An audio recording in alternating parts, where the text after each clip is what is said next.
I just don't want a plan B. I really don't want to see failure as an option. It does come back down to the responsibility of us as leaders and in our community to continue to uplift each other.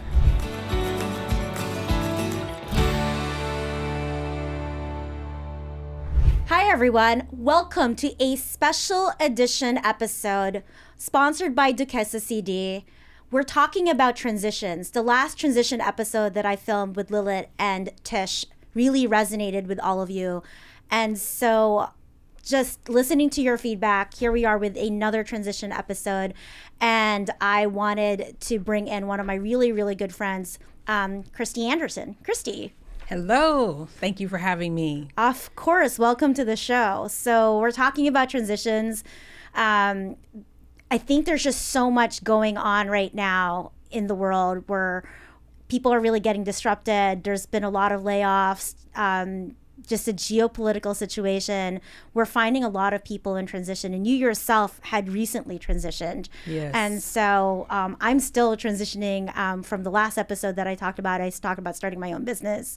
It's been about a 6-7 month journey since I made that announcement. So definitely a lot of things have happened, but let's talk about you. Let's talk about kind of what your life transition and kind of what led you to this moment. Yeah. So, there's been a lot of, I would say this journey has taken me time to get to really accept where I am right now. And just so people know who I am, my name is Christi Anderson, and I have had a long career in global operations. And I also am a fashion designer, which some people don't know. And so I've had kind of this creative spark, but I've also had to balance corporate America. And so for the last 14 years, I have put my heart and soul into building a career that's really based on global travel and really elevating executive leadership in operations, and while balancing raising a family and also trying to maintain like this passion of mine, because I'm super creative. When I was 12, I prayed to God and I thought I was going to be a fashion designer. But I thought I was going to be living in New York. I ended up in LA, of all places. Well, I was in New York and now I'm in LA. So there you go. I always wanted to have this loft dream, and I was thinking about Fashion Week. And so I've spent my career really dreaming. And most recently, I was a part of cutbacks, as so many people are now being faced with AI, feeling like AI is replacing them. I actually worked in AI innovation, change management for a global company in 94 countries. And, leaving that career and knowing that I did good work, the transition really has put me into a mindset of what's next. And I believe firmly in faith. And one of the things that I had to do is really press in and ask God, like, what's next for me? Outside of all the great things that I've done and showing in Fashion Week and having, these creative passions, like, what's really next? And so I had to take a step back from pushing forward and trying to really be this career woman and reestablish myself as a fresh, new, clean slate and try to build something for the future. For everyone in my audience who've heard your background, they're probably like, wow, that seems so similar, the creative vibe. And you and I met about, 8-9 months ago now. And it was one of those moments where real recognizes real. And it's just, we sat down next to each other at a dinner, and 2 seconds, we knew that we were going to be best friends. I knew from the second. I'm like, she's really cool. we just knew. It was kind of like we spotted each other. And then, to have all these different commonalities. I think we both wrote, we're both authors. We're also working in the same space in the intersections of AI and innovation, and then have all these kind of creative backgrounds, you being a fashion designer, me being an opera singer and an actress, and just really having this kind of creative vibe together. That was just really something. And so one of the things, a couple months later, you called me and said, let's go have lunch. And then you told me about your news about the transition. The first thing I said to you, I said, well, if there's anything that I knew from, being laid off or just having that transition out of the job, is that the first thing that people want to think is fear and panic. It's I think the money aspect of it, the consistency of the paycheck and how are you going to make your bills is the first thing that really creeps into the fear of people. But what I told you was like, take the time, take the break. They've given you a really good severance package, which is also the same thing that I did. And take that moment to recalibrate and listen to, what's going on in your head, or just what God, source, universe is trying to tell you kind of in that moment of what your next step is. Because the worst thing that anyone can possibly do is to make a decision based on fear and panic. And I've done that so many times in my life, where I've been in transition, whether I left a job or, I've been part of a layoff. And those moments when I've made decisions based on fear and panic were the worst decisions I've ever made. They were just really not the right things to really think about. And so the first thing I said to you was just to kind of like take some time. And what was that like for you? The day after the situation, the layoff, fear did initially. I was kind of in shock. I think more than anything, it was like, wow, this is really it. Like, you really don't have a job, after 12 years of consistently working for the same company. It was kind of a wake-up call at one point. And I remember, though, meeting you, and you had told me about your transition from corporate. And I thought, man, that's exciting, because I never met anybody who successfully transitioned from corporate into entrepreneurship. And so I remember just sitting there looking at you like, so what made you make the switch and how did it work? And I remember being inspired. So I walked away from that, not knowing what was going to happen just a few short months later, but I remember saying, this is someone that I can learn from. And I just remember that. And so it was just a happen chance that you reached out to me and you sent me a text message like, hey, let's catch up. And I thought, wow, that she didn't forget me. And so a little short while after that text message, I got the news. And you did tell me to take time. And you know what? I thought I was. I had originally set out to just take some time, maybe go travel a little bit, but that's not what happened. I remember one morning I woke up, it was probably 3 days in, and I was brushing my teeth and just download came into my mind, and I was thinking, wow. And it was an idea that I'd had maybe a year and a half or so earlier, but I didn't actually do anything with it. But I know me because I'm super creative, and when I'm on. So I feel it. And I just felt like this is something that I need to not forget. So I remember going and writing down, this idea, and then immediately I went to my laptop and I just started to type out what I was thinking, and it didn't turn off. It was like a faucet turned on, high speed, water was just rolling. So it was just a rush that came over me. And so what I initially thought would be time, it didn't turn out to be me taking time. I remember feeling guilty because prior to me being laid off, I felt like I was excited about AI. I felt like my career was, taking a turn to get into an exciting new field. I had spent like 5 years or 4.5 years in innovation, and then moving into AI and change management. It was a natural transition. But when that ended, it was like, man, what's next for me? Yeah. But when that faucet turned on, the creativity just flowed and I just went with it. And what turned out to be time, I Netflixed and chilled through kind of that end of last year. I was like, I feel guilty because I'm usually creative, but I spent like 6 months just chilling at night. So when the faucet turned on and the ideas flew, I knew that it wasn't for me to take the vacation. It was like, now's the time for you to sit down, get this idea on paper.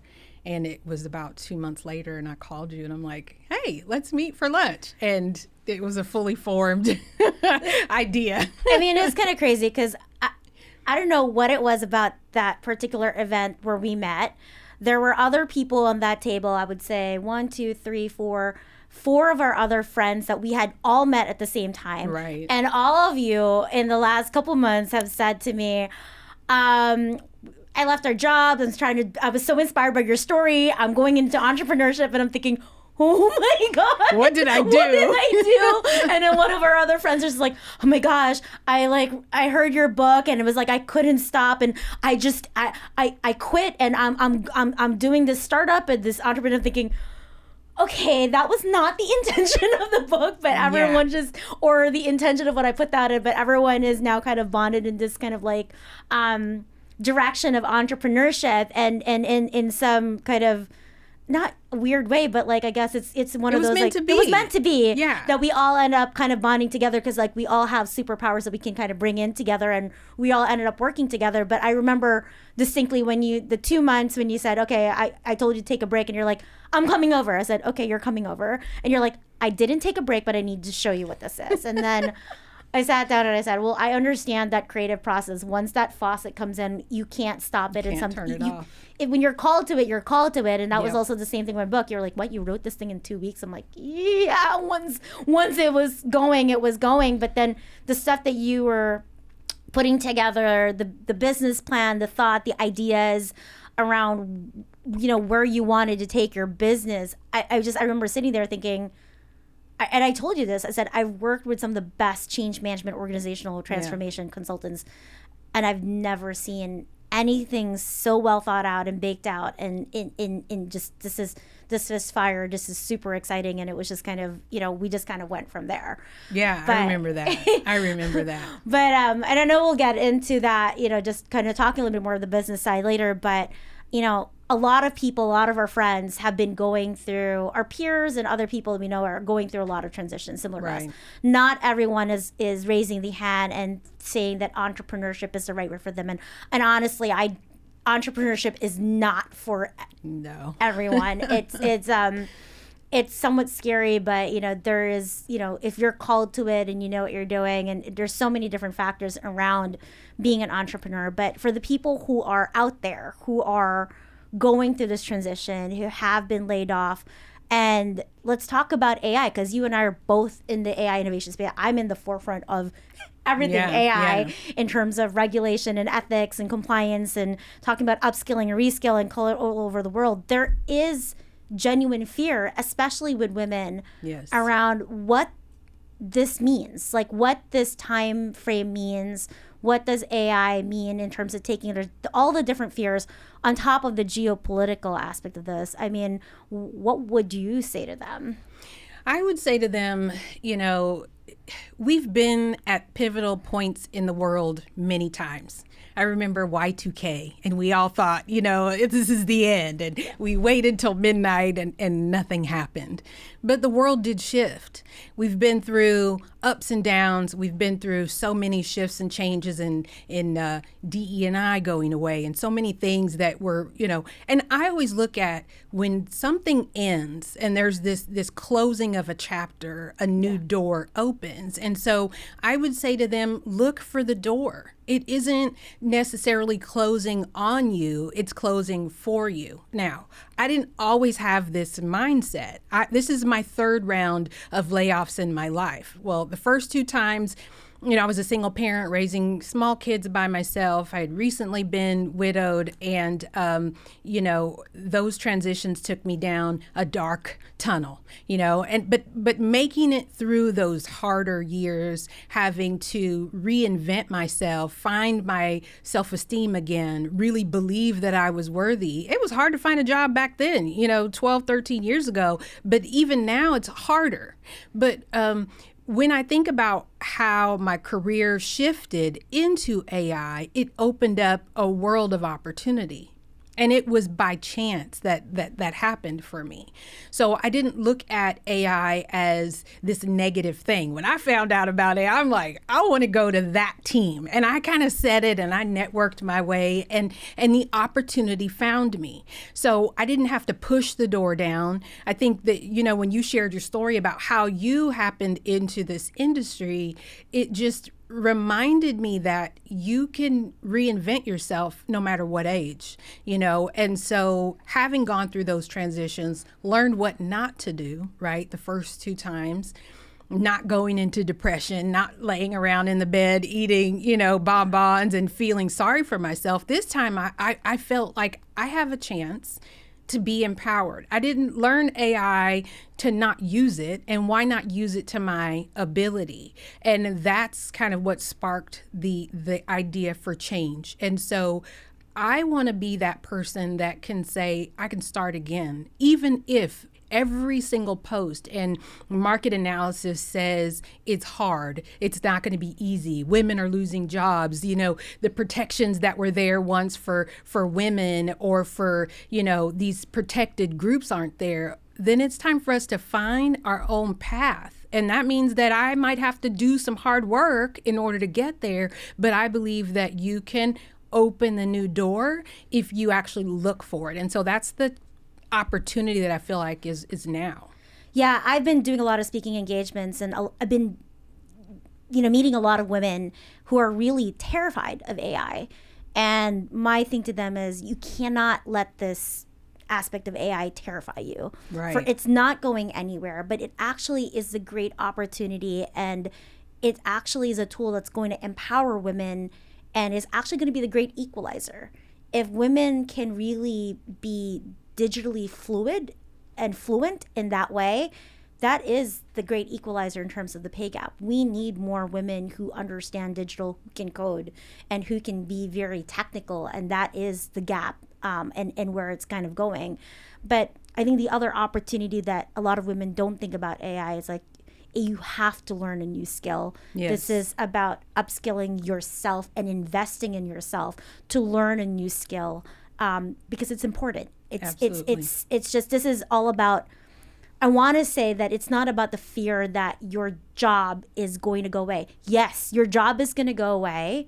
It's going to be reimagined, and it has to, because the opportunity for AI is, it's going to take away the jobs, the $5 an hour jobs, yes, out of the $500 an hour minds. And the best way I think about it is it's like checking. Remember when we used to cash a check? It was 7 to 10 business days we had to cash a check, because every bit of that process, from going to the teller, stamping in the front, stamping in the back, sending it to the processing center, someone verifying on one side of the phone, do you have the funds in one account, in the other account, is the check real? you know, all of those processes and people were replaced by automation, which, by the way, is AI. Yes. And what happened to those people? It's not like they went away. Some of them actually had higher level jobs where their job is to look at the system to make sure that everything is going, and have to learn digitization. And that's exactly the opportunity. And I want to say to people, do not fear this change and this wave of technology innovation that we're in, or the fear that everyone's saying that it is going to lose your job.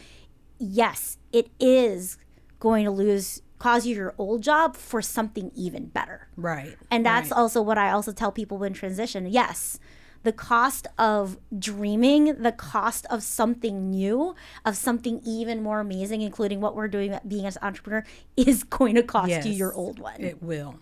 It will. It is definitely.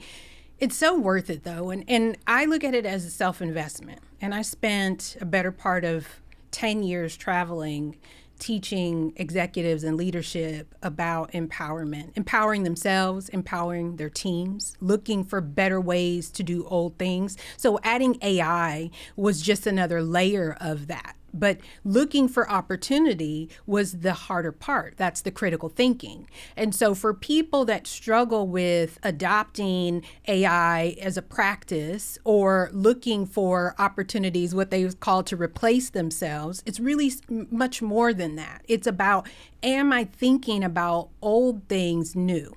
And that's a part of like renewing your mind. It's hard to think new thoughts if all you've ever done is do the same job, create the same, route that you drive every day. You have to pick up the kids. You eat the same dinner every, 3 weeks or so. It's the routine. AI has forced us to get out of old routines. And that's how I look at it. It's an opportunity for us to change and shift how we do old things. It's not going away. And And also it gives us a chance as older adults. I mean, I'm teaching 20-year-olds how to use it, and I mean, what, they're working at Starbucks.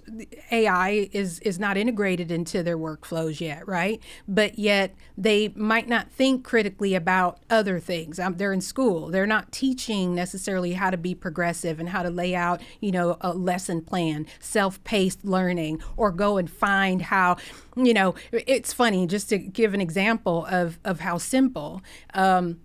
My daughter's car broke down and she needs a new engine. She had a Kia. And so she's like, I don't know what to do.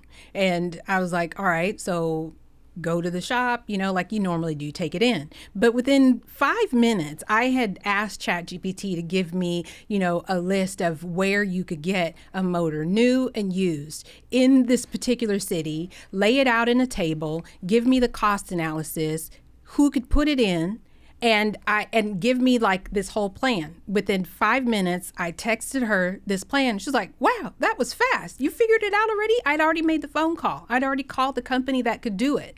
And they're like, and come in today. We could get you done. And she's like, how did you do that? I'm like, use your best friend, ChatGPT, and I'm like, these are the thought processes.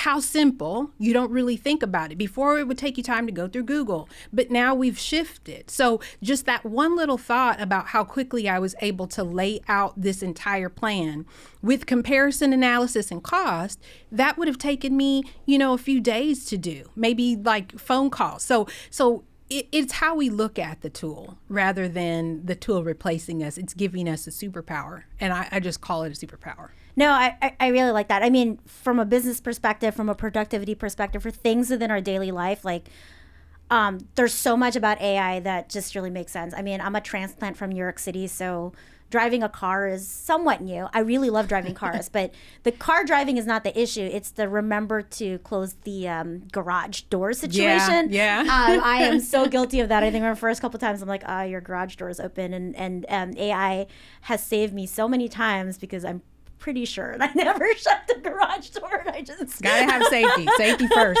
Safety first. Kind of I'm one of those people, and it was just also probably like forget to lock the front door, etc. But anyway, so and AI has really kind of helped save me from all those little things. But I want to go to the creative side of AI because this is. Gosh, every person that I've talked to just really feels like this is an area where AI is just so controversial, and it is. I'm not saying that it isn't, and it is. There are a lot of things that we're talking about from a digital Hollywood perspective of what AI means in terms of your likeness and your image. Okay, I don't want to get into that, but I want to get into the fashion side of the house, right? Because I had lectured at another university, and there was a lot of fashion majors that were there, and a lot of designers, the creative types that are actually in design, and all of them just came up to me at the end of the day, like, I really in fear. Of AI, of what AI really means for them from a creative design perspective. You have such a different outlook on AI as a creative designer, especially for fashion. And I want to hear what you have to say about AI and how this really can change and revolutionize the industry, and why designers should not fear.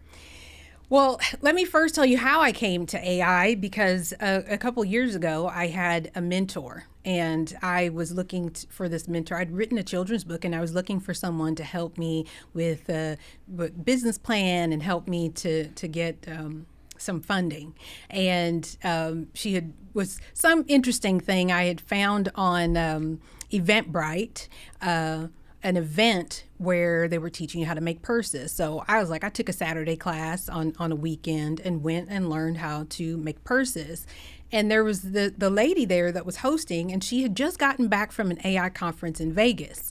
And so imagine you're going to a purse making class, but she's talking about AI. And so I was like, ooh, this sounds interesting. And so she gave me, she's like, you and I need to keep in touch. And I told her absolutely. And so when I needed a mentor, I was like, I'm going to call this lady. So I ended up calling her, and what I thought was going to be her helping me with this plan in order to get funding and look for investors actually turned out that she was my AI mentor.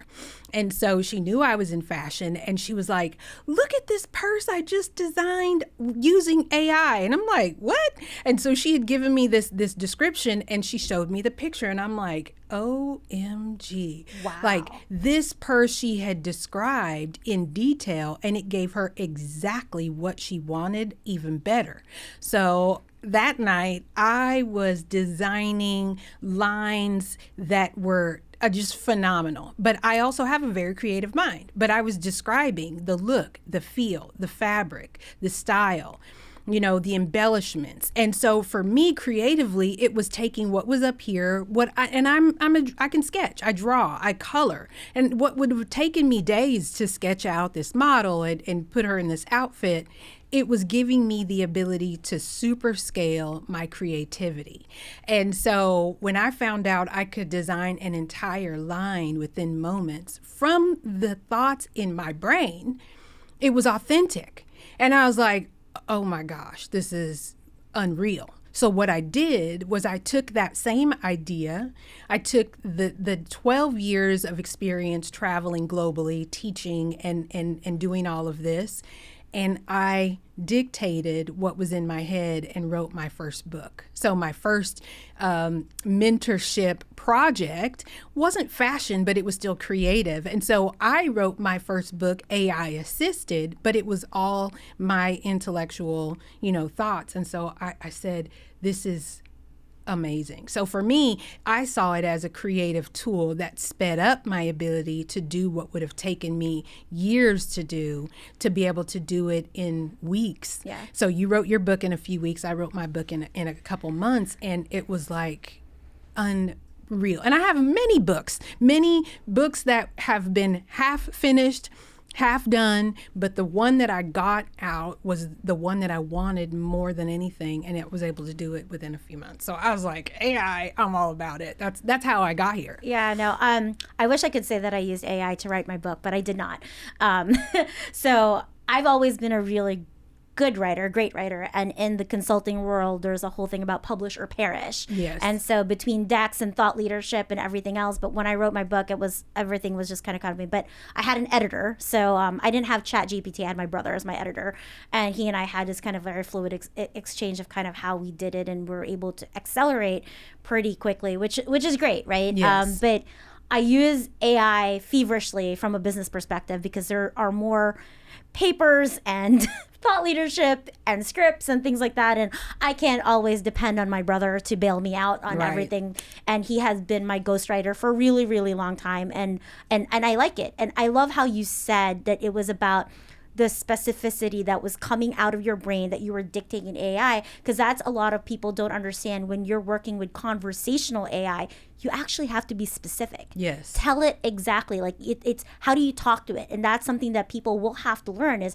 how do you actually talk to AI? How do you prompt it? And being specific around what you want and doing step by step is the right way to do it. And it's the way I was lecturing in one of the a recent speaking engagements, I said, we have to be toddlers when we're working with AI. Use your words. Yes, Like, use your words. and Use your words. and just really and be able to do that. But that's super exciting to be able to use that from a creative perspective, and people should not fear that. And so No.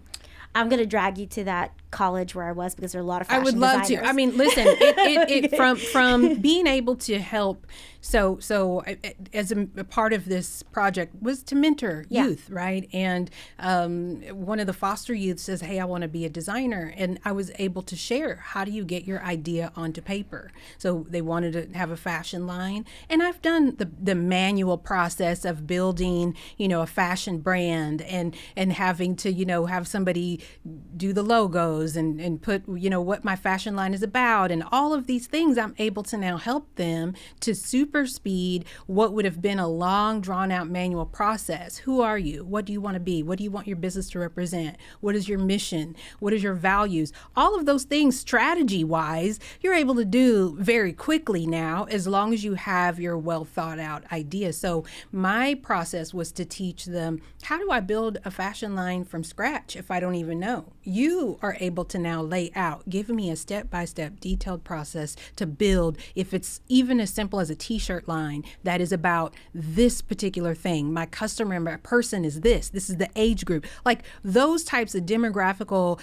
detailed information that you would have to take time to research can now be boiled down to a few hours, and now you're able to scale quickly because now you have the tools to be able to build it for you and lay it out in a PowerPoint and give you, like all these things. It's like, it's brilliant. No, I love this stuff because what people don't understand, if you're creative, there are ideas, but there is always a business side of any sort of creative, because you, at the end of the day, you want to monetize in that. You can have all the creative ideas that you want to, but like there is a place to actually monetize that in the fashion industry, in the music industry. And in the music industry, I actually helped one of popular musicians, very famous musician, actually develop an AI tool during the pandemic. And people were like, why would do that for music? I go, during the pandemic, no one could actually gather in the room and use the power of the room to be able to riff on ideas. And so there needed to be a way to be able to take a musical idea and be able to share it and be able to have people kind of riff on it in spaces where, you're transferring files left and right. And so that was one thing that we were solving for, was how do we transfer the files?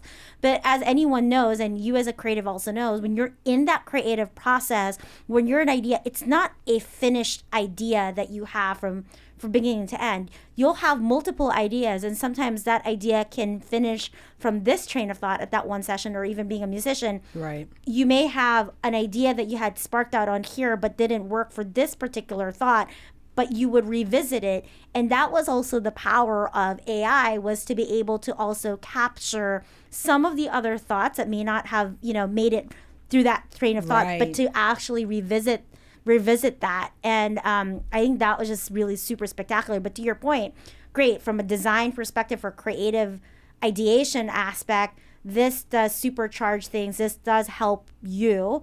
But then from a business perspective, it gives you more time from a business perspective to really formulate how are you going to position this? How are you going to monetize this? What's the branding? What's the marketing? And I don't know about you, a lot of creatives that I know struggle. They're really great at the creative idea, but they can't talk business. They can't quite articulate it from a business sense. And I think this is just the power of being able to use the tools to help you accelerate your business and really think about your creative business to expand. Yes, and when they say it's like having an assistant, it truly is like having an assistant. And it costs a lot of money to be creative. I'll say all of my creative ventures, from fashion to book writing, is expensive. You're always on the losing side before you can even think about monetizing. It just is. I mean, I went through my children's book that I wrote, Pop Girl. I didn't have AI for that. I mean, that was like working with an illustrator, and that back and forth was a 6-month, more process of editing and, creative. But now people are able to do the same thing using AI and do it, in a short period of time. I wish I had AI when I was doing that process. I'm excited because I know how to do both. Now, does it mean that I'm not as adept? Some people frown upon using AI to support writing or illustrations because, again, there was a person who had this ability that was doing it with me. Now, if I'm doing it and I'm not employing that person, now they're no longer able to do work. There's pluses and minuses to this process. Because I love and appreciate true art, I do love some aspects to be done in that way. Editing and writing and supporting your ideation, to me, it's phenomenal for that. But I do believe that there are some things that humans really do need to be involved in. And AI cannot make your brain work. You can get your brain to work and help AI support you through that. And so my thing is, get creative and break it. Because if you can, then you're doing something right. Because if the more you go, obviously, my whole thing in the corporate world was to see how to support it, but then have the governance, the guardrails there to help people be able to incorporate it without, breaching, the governance and the laws, and making sure that there's no bias, and all of those things were important. But from a creative aspect, if you right now, say you are in transition, you're unemployed, you don't know what your next move is. Do you think that AI can help support ideation to move you into an area that you love without having to spend money in therapy and be able to say, what are the things that I dreamed about when I was a kid? And you can describe those things now with the support of AI and put a plan in place. How do I get educated in doing X, Y, and Z? Maybe you love woodworking. You could actually learn how to make your woodworking into a business if you leveraged it to help you if you wanted to move into a new career. So everyone may not become an AI expert, but everybody now can become an expert in idea forming. And that is as easy as that. If you can form an idea, there is an opportunity for you to figure out how to make that real. I love again that this comes back to the power of the human mind, the power of your mind, and what you're actually asking and interacting with the AI. Because so many people say, well, what if it's like cheating? It's like fraud, and particularly those in school, right? Thinking universities and saying, hey, all these students, the fear of all these students using AI and losing their critical thinking skills to parse out papers. I said, honestly, you can tell the person who actually ideated something and who really has the critical thinking skills, because the quality of that paper and the quality of that mind will show up, even though if they use AI as a tool, to someone else who just prompted AI as, write me a paper on, the weather, and it will spit up something so completely generic, and you'll see the loops. There's just, the thought is not flushed out, and it's easy to be able to tell. And I think that that's where people really need to break that thought that AI is stealing your ideas, or it's, creating all this different fraud. AI is only as good as the data that you put it in. It's like the same concept: good data in, good data out, bad data in, bad data out. And again, this is not about replacing you. This is about augmenting your skills as a human being, and truly being that, co-pilot, right? But if at the same vein, so you have this paper you're writing, and it is about weather. Now, what about weather? Is it about weather patterns, the shift in patterns from 2000 to 2025, the impact of it economically on certain groups and ages, and the recovery timeframes? Like, if you're giving it those specifics, now I'm going beyond just write me a paper to help me discover the patterns that are going to happen in the next 5 years based on data that's available in X, Y, and Z, websites. Then you're now taking what would be a generic thought and you're becoming more specific. Correct. And it's again, goes back to the data you put in it, right? If you have a certain hypothesis of what you're going to put in, right, whether it's like a weather or something like that, the data you put in it, or the papers that you put in, whether the things that you've done within your research, your PDF, the ability of AI to cull through all of that and to help you articulate that is spectacular. I mean, I used it because I had to go through 120 something documents on the Korean government around AI data and regulations. And write a paper. I was like, okay, help me distill this. Here's kind of where I directionally need to go, but here's what I'm again, the data that I'm feeding it. But at the end of the day, what it's spitting out is what I'm forming it to spit out, not the other way around. And I think that that's where, we're again, early days into learning so many things around transition. But I think we kind of hit the nail on the head. It's like, this is not a moment to fear in terms of AI. This is, again, kind of going back to your saying, it's like Y2K.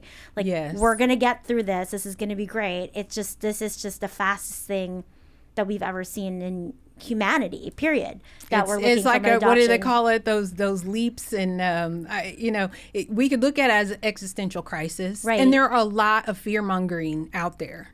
And one of the things that when you think, if you have this thought of AI being good data in, good data out, it's the same way around your mindset. It is, what am I choosing to make bigger? If I'm going to make the crisis part of it the biggest fear, then that's what's going to drive all your decision making around it. Why wouldn't you use it? If I can make it be a positive, then the good things you'll get out of it. I mean, I firmly believe your mindset drives your future. And if you are looking to transition, or you're in the middle of not knowing who you are, and it's interesting that the different age brackets of people, the ones that are in the most fear are the ones who are 50 and over 40.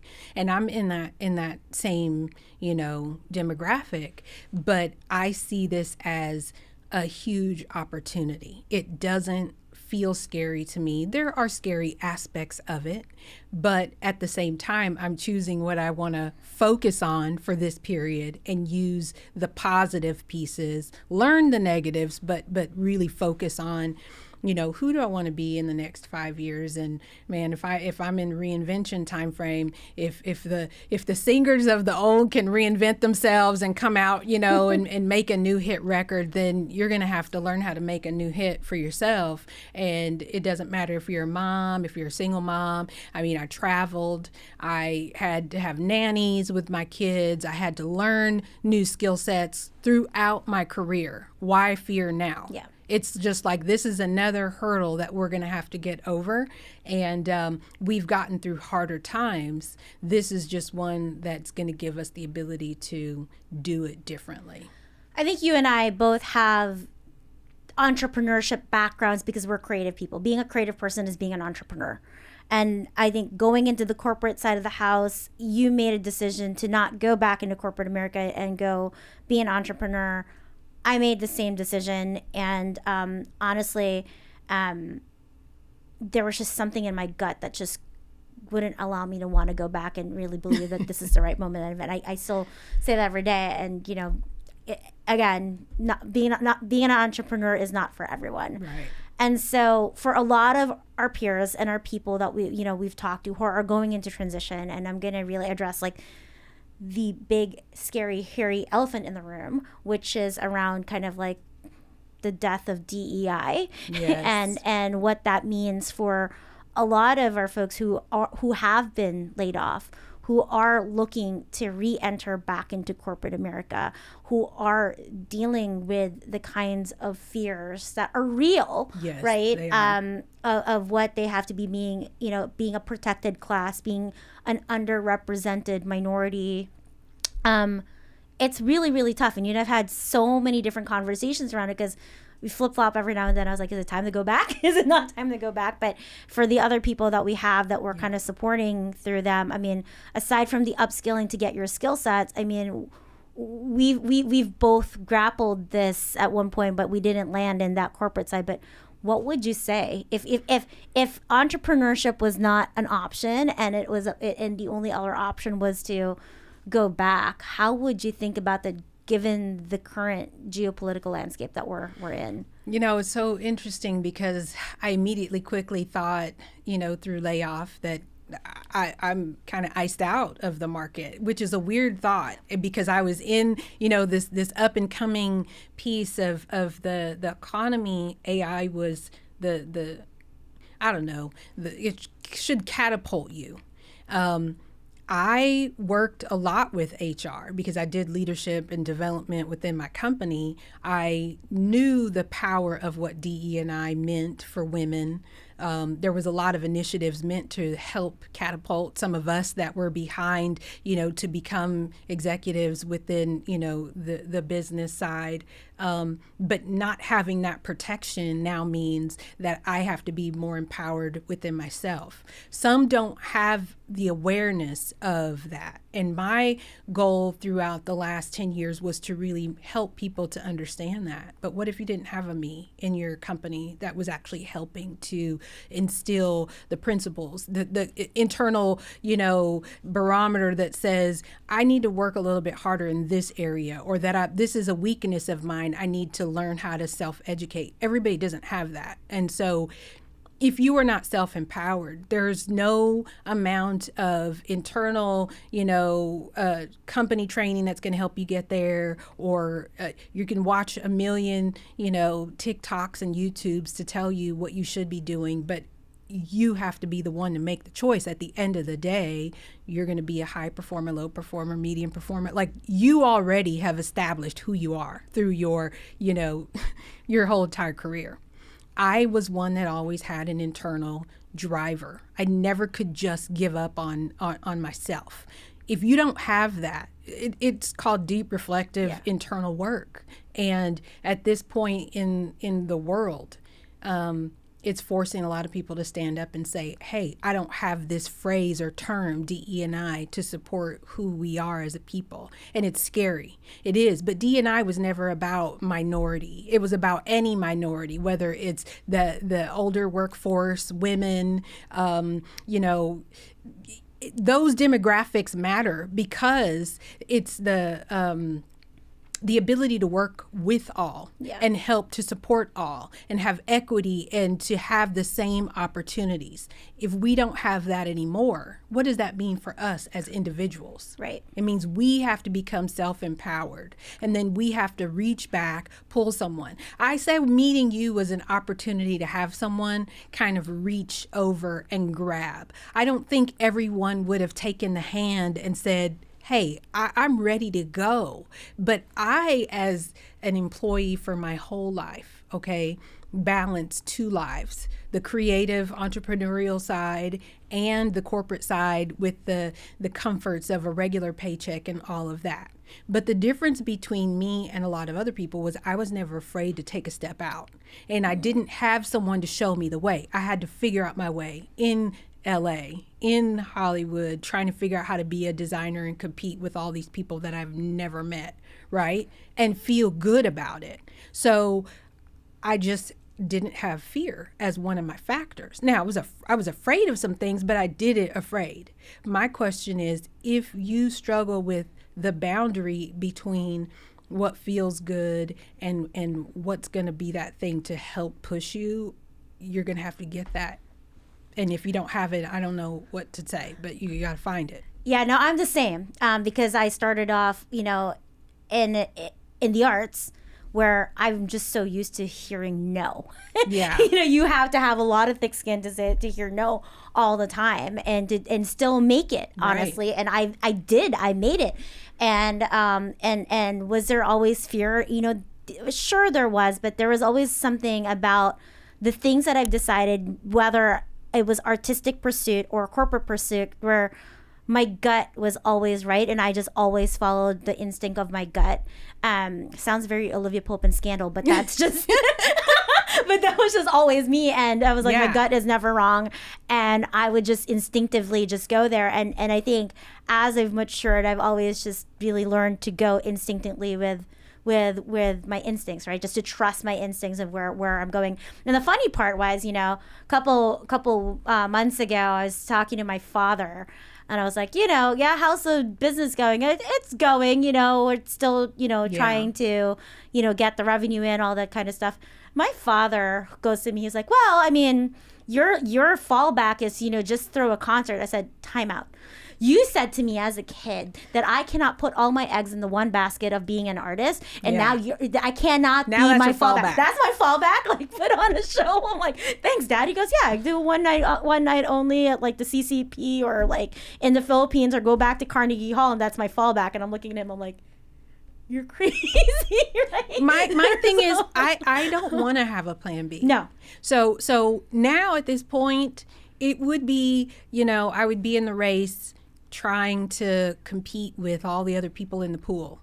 I just don't want a plan B. I really don't want to see failure as an option. No. And that's the other wonderful part about being a creative, is failure is normal, because not every creative venture was successful. Yeah. But what is success? Is success the actual, you always want to equate, in the way this world is, money makes you a success. But my mindset as a creative is getting an idea to fruition. If I can take a thought and make it an actual end product, I'm holding it. That's successful, because we do it over and over again. The money follows that eventually. But as a creative, not all of your creativity has dollars behind it. Yeah.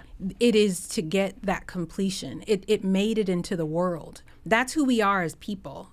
Intrinsically, we are creative. Creative doesn't have a dollar amount attached to it.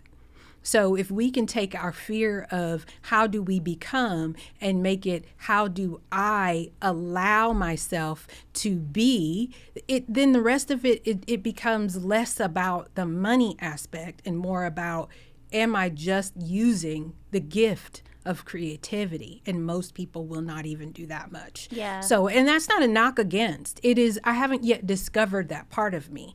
So helping to discover that creative side can lead you to a path, right? So what is the path? First, it starts with thought. Then those thoughts need to get on paper. Then that needs to lead you down a self-discovery. So my thought to people in transition is go down the path of discovery. That will lead you to your next. If you are not leaving corporate, it is about finding opportunity that looks different than what you're used to, because the world is different now. So you might be on a career path that you've had. You might have to take a shift. And a couple years ago, everything was about pivot, right? Because we had to pivot from in-office to remote work to, Zoom calls were normal. That's the time now is a pivot time. So how are you pivoting, and what are you actually using to that pivot advantage to help you get to where you want to be? I love that this is about what you decide and what you want to be, and becomes more of an authentic voice. Because when you talk about DEI and everyone's really afraid that really just limits them or prevents them from them, honestly, I'm okay with you taking DEI off the table, because it was always a checkbox in compliance. It was never a genuine conversation. Right. This is a genuine conversation. People reaching out to each other from left island, actually like bringing people together, is a genuine conversation around how do we actually band together, work together, sponsors, mentors, all that kind of stuff, to actually rise together and help each other, because that really wasn't happening. You were kind of just forcing people to do it. And people had a disdain for the word. Yes, correct. Right? So for me, D&I was a phrase, a terminology that people can now associate something with. My thing is, as individuals seeing that we have power in numbers, 100%. It is how are we supporting each other that are in this journey together, Correct. whether entrepreneurship or whether banding together. Networking is a huge piece of support. Correct. And being open to help each other is the big part. Humanity. It's like, get back the humanity, get from behind the computer screen, talk to people, and that networking is going to get you further. It'll get you back in the pool. You have to get in the water first, though. You can't just be sitting at home fearful, wondering when is it going to be my turn. You've got to go out into the world and make it be your turn. Yeah. And I still believe in it, right? Could people look at me, do you still believe in breaking the glass ceilings? Are there still glass ceilings to be broken? I'm like, absolutely. Yes. But here's the thing, right? I need it to be a genuine conversation. And does that change anything about what I believe in, or, or the discrimination that I've been through? It doesn't. But what that means for me is that I'm not gonna stop pounding the pavement, the table for that. And, people can say whatever they want to say, invalidate what that really means around diversity, equity, and inclusion. But it really comes back down to what you can do to affect your community. And that's, to me, is that nothing is ever going to change me from uplifting my community and the people around me. Right. And that becomes even more so important. And if, take the DEI out of like the equation of corporate America, it does come back down to the responsibility of us as leaders and in our community to continue to uplift each other. Yes. And listen, there's tons of organizations that don't have diversity at the top. And my thing is, if we actually don't do something about that, say today, by us starting these women empowered minority organizations can be those that can uplift and empower other minorities. So we have to build something that will actually start to engage each other in a broader way. Maybe, getting to a certain level in the regular corporate sector is not the path.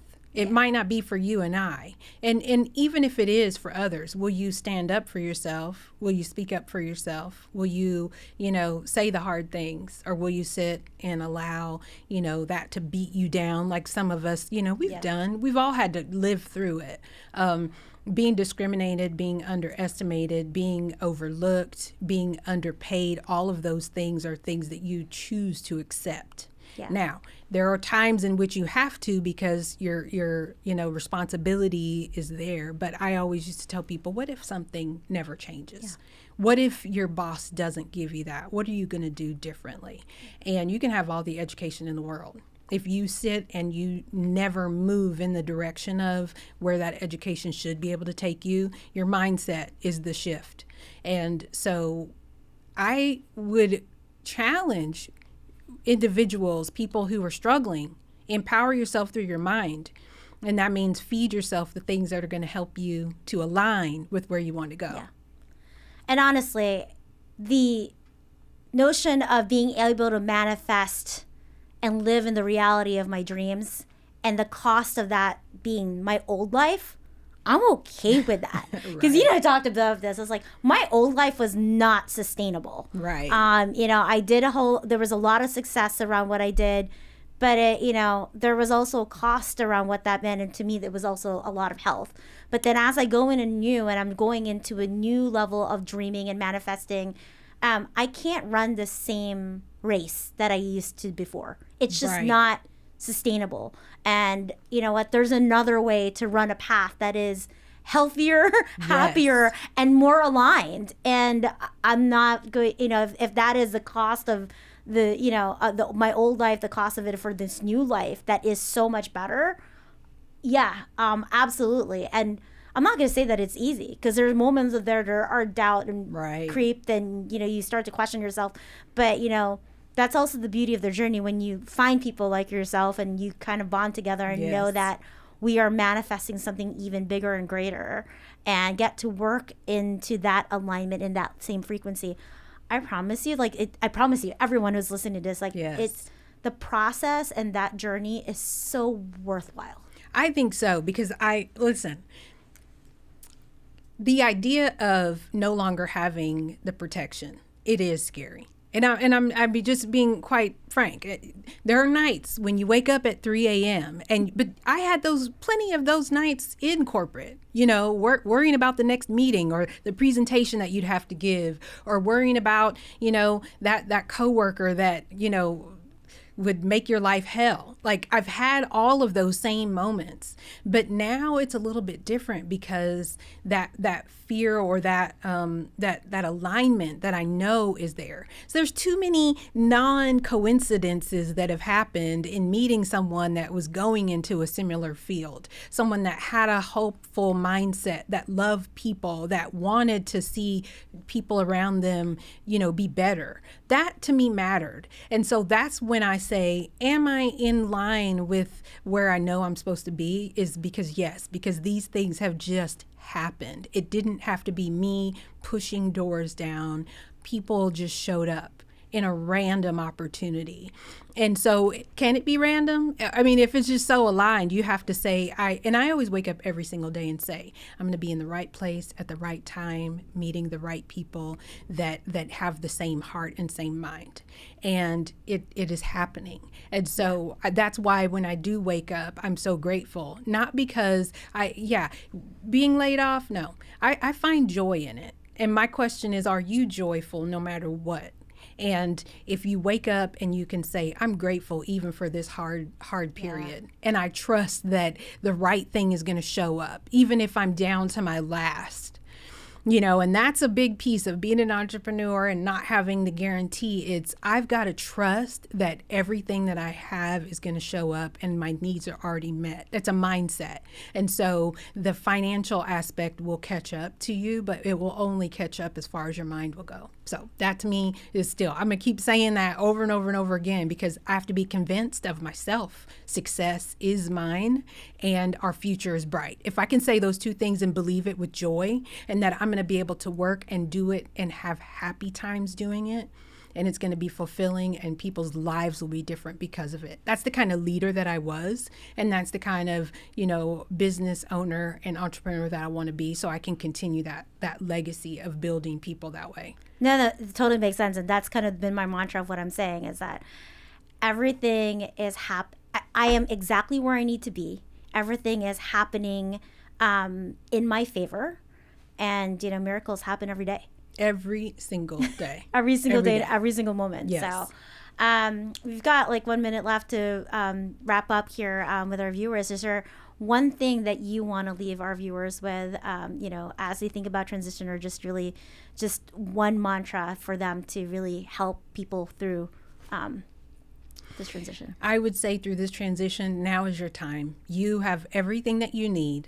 It is time for you to look deep within and really challenge the negativity that tells you that it's not your time. I don't care how long you've been unemployed. You've got everything you need right in your fingertips, and you've got this. I always end most of my posts with "you've got this," and you told me the other day, "We've got this. We've got this. We've got this."